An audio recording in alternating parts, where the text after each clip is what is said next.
Hello, welcome back to Planet 40k. In today's video we're going to be discussing a 1000 point list using the new Annihilation Legion, which is an army of renown for the Necrons. So we're going to be going through a list, we're going to be talking about the tactics, the secondaries, as well as a new order for the Annihilation Protocols that we're going to be using within this list itself. Now before we get into today's video, if you've yet to subscribe to the channel, do so below. Also, if you haven't checked out the members area, you can click the join button down below for more information. By joining the members area, you get your own Discord role, you get a loyalty badge next to your YouTube name in the comments, and also within the Discord server, you're going to have VIP access to some of the VIP channels. And finally, before we do break into the video, today's video is sponsored by the Magnet Baron. So if you have yet to check out the Magnet Baron, the link will be down in the description below. They've got all your magnet needs. Whether you're a beginner, whether you're intermediate, expert, whatever you are, they've got everything that you will require. So let's move on to the Annihilation Legion 1000 point list. So we're going to be using a Vanguard detachment, because with an Annihilation Legion list, Vanguard detachments do not cost any command points, providing that our Warlord is within that detachment. So it normally is 3 command points, is now 0 command points, which is really nice because it means we can now fill up on our elite options. So starting off with the HQ and the Warlord of this list, I'm going to be going with the Locust Lord. Now I was torn between the Locust Lord and the Scorpion Lord because the Scorpion Lord has quite a decent relic, but I do like the look of the Locust Lord. He's quite survivable, but let's get into why. So first of all, I'm going to be equipping the new relic, which is the Chariot of the Hierarchs. Now this does two things. First of all, the Locust Lord cannot be wounded on less than a 4+. So it's basically transhuman physiology on our Locust Lord. And second of all, his piling and consolidation moves are an additional 3 inches. So you get 3 inches naturally, but getting an additional 3 inches on top of that, that could be really good for getting some extra movement. But it's mainly for that transhuman physiology ability. I quite like that one. As for the actual war gear for my Locust Lord, well, first of all, I'm going to be taking the Phylactery. So the Phylactery, when you're using your living metal ability, instead of regaining 1 lost wound, you're going to be gaining D3 lost wounds. So that's going to be really good for his survivability. Can't wound him unless in a 4+. He's already got a 4+ invuln save.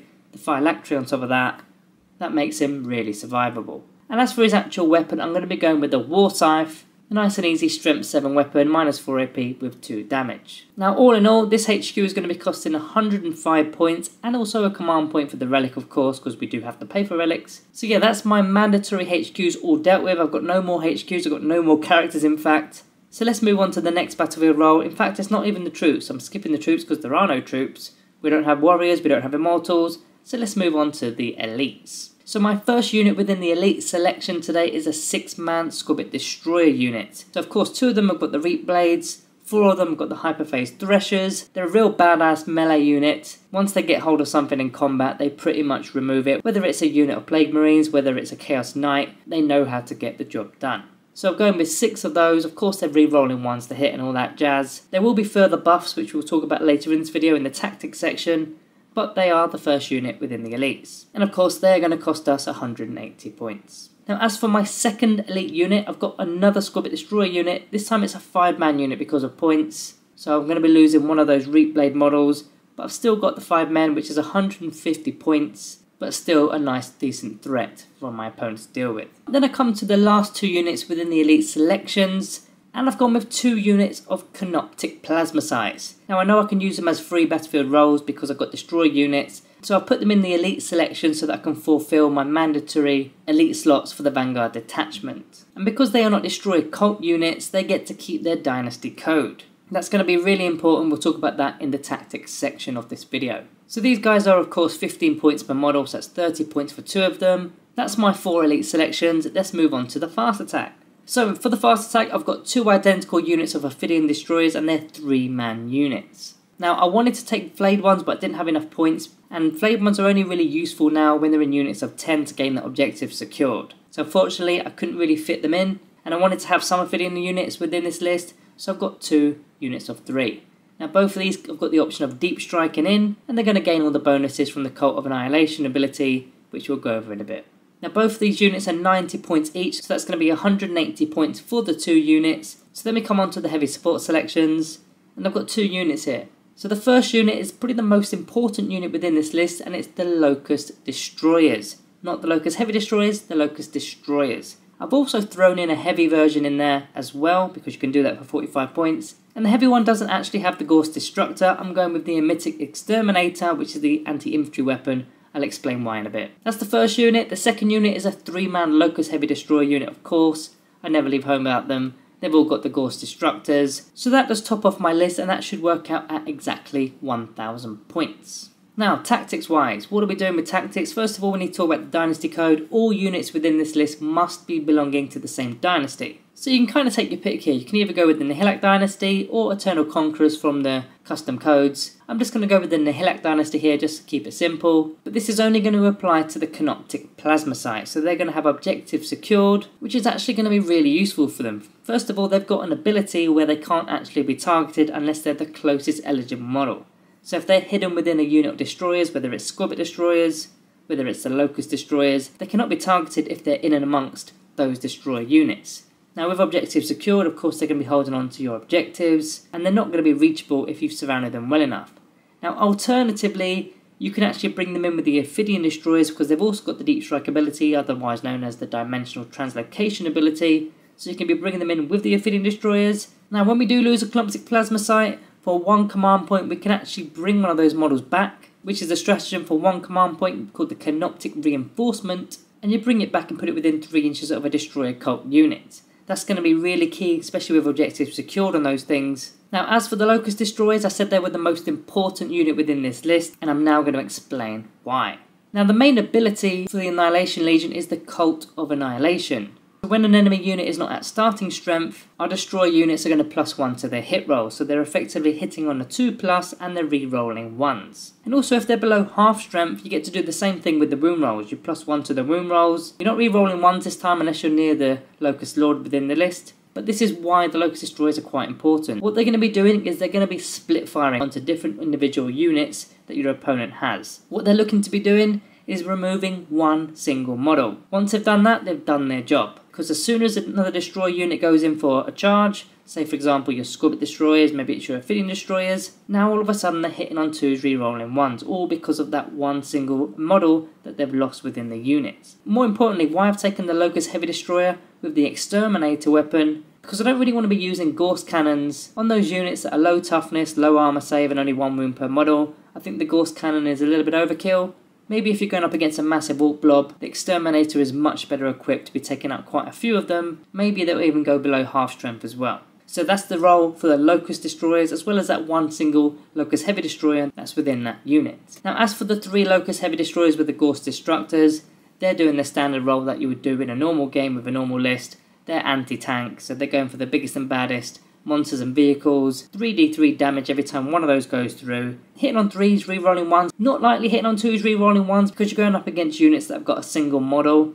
Now maybe you're going up against 3 Carnifexes or something and you get lucky, you remove one of them with, say, your Locust Destroyers, so then they're not at starting strength, but most of the time they're still going to be hitting on 3s, re-rolling 1s. But they're mainly there for the targets that the Squabit Destroyers can't quite reach. Now as for the Locust Lord, which is the Warlord within the list, I've pimped him out to be quite a brutal beatstick. Can't be wounded on less than a 4+, he's got a 4+ invulnerable save, his toughness 6, he's got that Phylactery Living Metal ability. Now unfortunately with that relic it means I can't actually bring a Veil of Darkness relic within the list, but when you're playing a 1000 point game, the board size isn't as big as a 2000 point game, so those Squabit Destroyers moving 8 inches should be plenty. They'll of course be providing that Lookout Sir ability for the Locust Lord on top of that as well. And in fact while we're on the topic of Squabit Destroyers, there is a stratagem available which allows us to advance and charge. So the unit that isn't with the Locust Lord, maybe that unit wants to use that ability, use that stratagem, do the advance, do the charge. Maybe you're in turn 1, who knows. Now if you wanted to get really spicy, you could use the other stratagem, which is the Weaponized Body stratagem. And that one is 2 command points, so it's a little bit pricey, but you could be doing a lot of mortal wounds on the charge.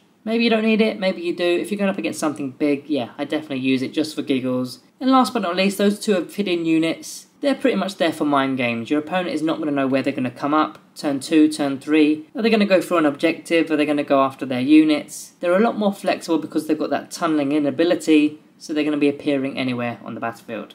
Okay, so I did say I'm going to go over an order for the Annihilation Protocols. I'm going to do this quite briefly because I don't rate them at all. I've only got 1 character anyway. It is the old rules, unfortunately, so it isn't army-wide. Units do need to be within 6 inches of a character model, and you don't get an all-game protocol like the command protocols. But we'll go through a quick list anyway, just to show you roughly what you can do with it. So turn 1 I'd probably go for Immortal Warrior, just to give a 2+ armor save for my Destroy Cult unit, just to give them a little bit of survivability. They are out in the open, they do want to get in range for a charge, so giving them a 2+ could be the best thing there.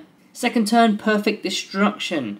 This gives a +1 to your charge move. That's probably the time where you're going to be actually making a charge, around turn 2. Turn 3 I've gone with Killing Surge. This is the ability to fall back and recharge. This will almost guarantee that they're going to be fighting first, or alternatively you can fall back and charge a complete different target. Turn number 4, Swift Murder. I mean, maybe you'll get lucky and get to heroically intervene, although there will be a character within 6 inches anyway, so I don't know if that's usable or not, but I'll put it in there at number 4. And turn number 5, Dead Strike. 6s to hit, auto wound in melee. It's not too bad, I guess. I'm not expecting my Locust Lord to be surviving all game, but I've got to put an order out pre-game, so that's what I've done. Now as for the secondaries, now this is where the list kind of tumbles a little bit. This is more of a killing list as opposed to a point scoring list, so when you have to select your 3 secondary objectives, it becomes quite a bit of a task. Now Treasures of Aeons is still a decent one, especially if you've got your Canoptic Plasma Sites with objectives secured. We've also got that stratagem for 2 command points which will grant one of your Destroy Cult units objectives secured as well.